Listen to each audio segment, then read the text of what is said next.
প্রায় ৪ মাস আগে নজরুল ইসলাম তার বোন জাহানারার মাধ্যমে ৫০,০০০ টাকা ধার নেন শিপন নামের এক ব্যক্তির কাছ থেকে। সময় মতো ধারের টাকা শোধ করতে পারেনি নজরুল ইসলাম।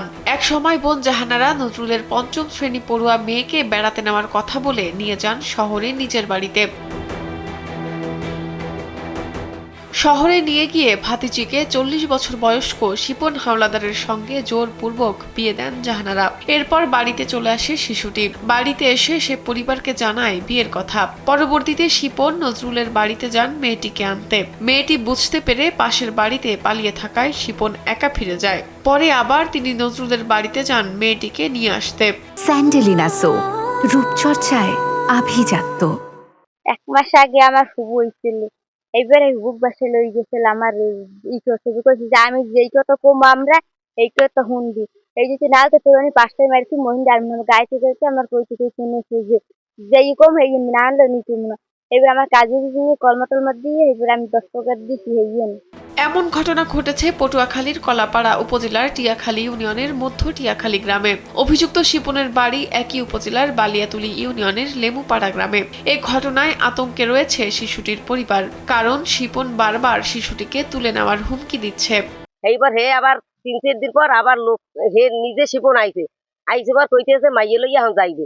মাইয়ের গাড়ি লইয়েছে, গাড়ি ভরে লই দেবে। মাইয়া হইয়া অন্য হে যাই আরেকবারতে পলাই দিয়েছে যে আমি অমনে যাবো না, আমার যদি দিতে চাও তাই আমি আত্মহত্যা করবো, আমি যাবো না। এইবার আমিও কইছি যে যখন ওরা দিয়েছে ওরাই বুঝ করবে না, আমরা বিয়ে দিও না, আমরা জানিও না। কলাপাড়া নিয়ে কলমা দিছে। কলমা দেওয়ার পরে তারপর আমি শুনছি, শোনার পরে আমি বলছি যে আমার ১৩ বছরের মেয়ে, আমি বিবাহ হয় না, এটা বাল্য বিবাহ হয় এটা।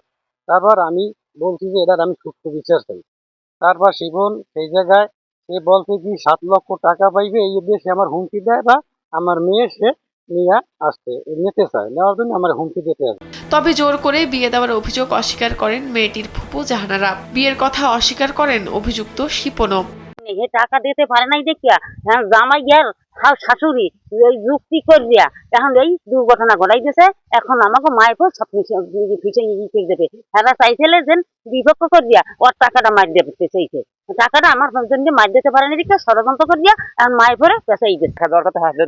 বাড়িতে গেছি, বাড়িতে যে হারে পাইনি না পাওয়া নেই। হ্যাঁ, আমি টাকা দিয়ে চাপ দিয়েছি, এরা আবার হারে দিয়েছে। এরা আবার ষড়যন্ত্র করিয়া ৩-৪ দিন হয় আমি এই কথাগুলো শুনি। উপজেলা নির্বাহী কর্মকর্তা রবিউল ইসলাম জানান, উপজেলা প্রশাসনের পক্ষ থেকে বাল্য বিয়ের বিরুদ্ধে অবশ্যই পদক্ষেপ নেওয়া হবে। আপনাদের মাধ্যমে অবগত হলাম, এটির জন্য আমরা দ্রুত পদক্ষেপ নেব যাতে কোনোভাবেই বাল্য বিবাহ সংঘটিত হতে না পারে। আমাদের মহিলা বিষয়ক অধিদপ্তর এবং উপজেলা প্রশাসনের সমন্বিত উদ্যোগে এবং স্থানীয় যে চেয়ারম্যান রয়েছে তাকেও আমরা এর সাথে অন্তর্ভুক্ত করব। আমরা এই বিষয়ে অবশ্যই পদক্ষেপ নেব। ৫ম শ্রেণী পড়ুয়া মেয়েকে জোর করে বিয়ে দেওয়ায় এলাকায় চাঞ্চল্যের সৃষ্টি হয়েছে। এই ঘটনায় শিপন ও জাহানারাকে আইনের আওতায় এনে দৃষ্টান্তমূলক শাস্তির দাবি জানান এলাকাবাসী। শাহনাজ পারভীন, কালবেলা।